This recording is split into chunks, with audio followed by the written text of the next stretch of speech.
My name is Mahi. I come from Mauna Lua. I come from where the Eva bird flies, over Kohilepelepe. Kohilepelepe means the flying vagina. I will tell you that story a little later.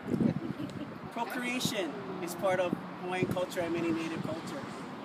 So the names may be funny, but they are about procreation and you will remember them. It makes it easier. I come from the land of Koko. Koko is part of the bay. It was an area, Koko means blood. Koko head, Koko crater, and blood was shed there many years ago. So that's one of the names there. So again, my name is Mahi. I come from the place where the waves of Avava Malu break. I come from the place where at Mauna Lua Bay, Laukupu, Oha, the shark god takes care of that area. So the pond, we know as Kukumarina, is Ke'ahupua Mauna Lua, or the shrine of the baby male. Laukupu, the goddess, takes care of that area. I come from the land Mauna Lua, where we have two heiau, Avea and Pahua. They're really being cared for very nicely these days. Wai'oha, just for public land, and the hui, the Iwi Hike.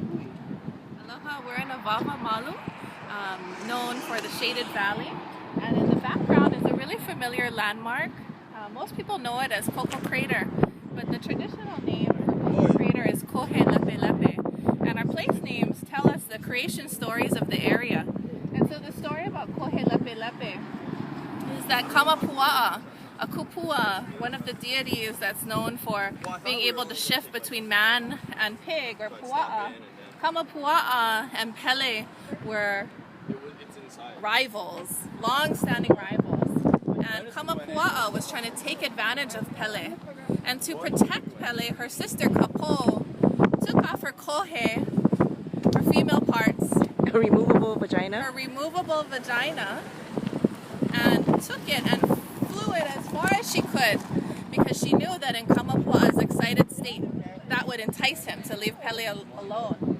And so that kohe flew over to Oahu, where it landed with great impact and actually created Kohilepelepe, which most of you may know as Koko Crater.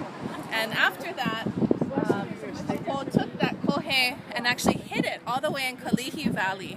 So knowing the stories and the place names of Oahu tie the different communities together. So when you're driving Hanauma, if you're in what's known as Iwi Hike, but is actually known as Mauna Lua traditionally, and you look up and see Koko Crater or climb the stairs, you're climbing along the back of Kohilepelepe. Now that's not the actual vagina, it's the imprint. It's the imprint. It's the imprint, and you can see where the crater is, but even the crater itself bears some resemblance to a kohe. Okay, thank you. So there's a crater at Hanauma called Iwi, and she's a kupua. Can you describe a kupua? Sure. A kupua is kind of like a shapeshifter. So you know in like Marvel Comics or something how you have a man and they can change into this. You know, one of the, I guess, most well-known kupua would be Kamapua'a, right? Man and pig.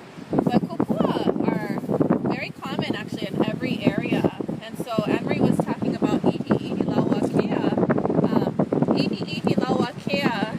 and Makapu'u were actually supernatural beings.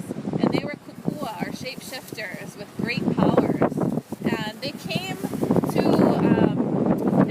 Oahu actually with Chief Moikeha, and they decided to stay here, live on Oahu, and create their home.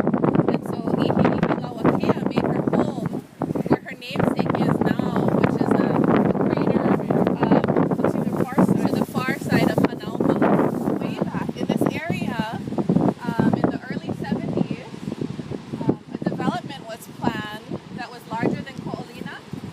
And so at that time, Oahu was less developed, and so some people thought this would be a really good place, and it is beautiful, right? This would be a really good place to have a resort.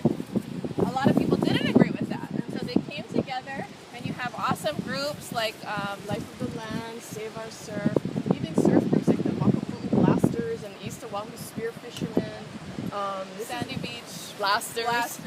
Yeah. So really grassroots groups coming together, and they won. They advocated so passionately that this land on Oahu's easternmost point should be kept undeveloped and natural. And that's really what started off, I guess, the modern area, the modern period of protecting the Ka Iwi coast. And a lot of other efforts happened after that. You might have heard of the Save Sandy Beach initiative. That was a ballot initiative that was passed overwhelmingly by the people who voted to keep the lands by Sandy Beach development free. And the most recent threat to keeping the Ka Iwi coast undeveloped would be the development of the Mauka lands that we're looking at right now. So it actually extends over this viewplane and into the next valley, but it includes all this area here. And so the last development proposal, there have been many, including a golf academy and different recreational facilities. But the last one for these Mauka lands was a very large subdivision of resort cabins. And people said, Aole, we need to protect the Mauka lands because that's your drive, right? When you get to Hanamo, you're like, wow, I'm not in town anymore, right? It's kind of like a sigh of relief. And so people came together and said, no, we're going to protect this area here. This is open and natural and beautiful. But just so you can see how there's kind of a natural path that goes up to that green area there? That would be the road up to the cabin development. We have the Save Sandy Beach Coalition, a group that was from the 80s. And when that was done to save those Sandy Beach parcels and keep it open, the next move was looking at this property, because then there was talk about development of exactly what Laura told you. So the Ka Iwi Coalition came into being to not only protect the Sandy Beach area, but also honor the Ka Iwi name, so we're looking at the whole coastline. So the Hui has been working and following and tracking these lands and what was happening to them. So we got to a point where it came that we raised money through the city and the state to put monies to buy that property. The last $500,000 was from the community. Now we weren't given a large time frame. It was basically you have 60 days or 70 days, whatever it was. And then became this movement of purchasing this property, keep it in its wild state. But what's really exciting for me in relation to the work that we do for our cultural sites in Maunalua is the number of undocumented cultural features that are up there. That was a real surprise. Laura and I, the first time we went up there, we were like, did you see that? Did you see that? And we were so surprised. Dry stacked walls, structures that are put up there in alignment with Kohelepe that look like Kohelepe. And it was just, every time we go up there too, we don't find things. Things are revealed to us. You never find things. They make a choice if they want to be revealed or not. And we keep going and they keep revealing themselves to us. So when we were up there and we look back down into this area, again, we go Mauka Makai. Ka Iwi means the bold.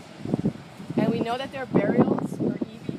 We know that there are burials in this area. When we walked over today, when I was catching up with you guys, you probably walked past about 2 or 3 burial sites without knowing it. But that's okay. We work with an archaeologist who that's her work. And we took her up to this site. Her name is Regina Hilo. And she saw that whole site as a total cultural property in relationship to what's down here as well. They're not independent of each other.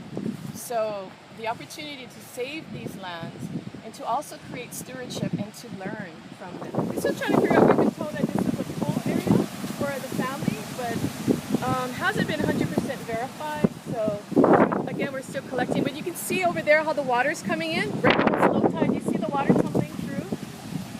In that, the waves. Yeah. I'm not going to shoot it, but there's a beautiful shot right there, just the water coming. Oh, I see. Oh, Oh yeah.